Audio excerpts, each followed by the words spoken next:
જો સ્પેલિંગમાં double O આવતો હોય ત્યારે જે અક્ષરની પાછળ જે અક્ષર, હવે તમે જેમ દરેક નિયમ ઉપર આપણે પીએચડી કરવાનું છે. જસ્ટ એક્ઝામ્પલ, જો સ્પેલિંગમાં ડબલ ઓ આવતો હોય ત્યારે જે અક્ષરની પાછળ જે અક્ષર, કયો અક્ષર છે બી, જે અક્ષરની પાછળ ડબલ ઓ આવતો હોય તે અક્ષરને દીર્ઘાવાળું ઉ લગાડીને વંચાય અથવા બોલાય છે. બી નો શું થાય? બી નો બ પ્લસ ડબલ ઓ એટલે ઉ અને કે એટલે ક, બ પ્લસ ઉ એટલે બુ અને ક થઈ ગયું બુ ક લુ ક. તમે જોવો તો ખરા, બ પ્લસ ઉ બ ઉ ક બુક, લ ઉ ક લુક. બરાબર. ચાલો, બી નો બધાયમાં તમે જોઈ શકો છો, બધાયમાં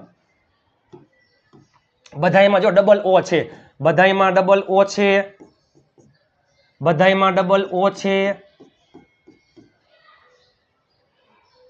જે અક્ષરની પાછળ ડબલ ઓ આવતો હોય તો એ અક્ષરને શું લાગે? દીર્ઘાવાળું.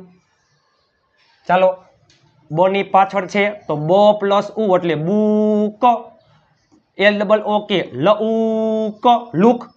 સી નો ઉચ્ચાર, સી ના ઘણા બધા ઉચ્ચાર થાય છે. સી નો ઉચ્ચાર ક થાય, સ થાય, ચ થાય. જોઈ કેટ, આમાં શું થયો? ક. બરાબર.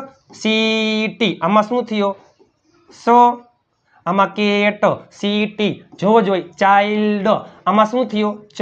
તો ક નો ઉચ્ચાર ઘણા બધા થાય. સી નો ઉચ્ચાર ક્યારે ક થાય, ક્યારે સ થાય, ક્યારે ચ થાય. એનો વિડીયો ટૂંક સમયમાં આવી જશે. ચાલો, બ ઉ ક બુક, લ ઉ ક લુક, ક ઉ ક. સી પછી ઓ આવતો હોય તો સી નો ઉચ્ચાર ક થાય. કુક, કુલ, ગુડ, નૂન, મઉન, મૂડ, સૂન, ટૂક,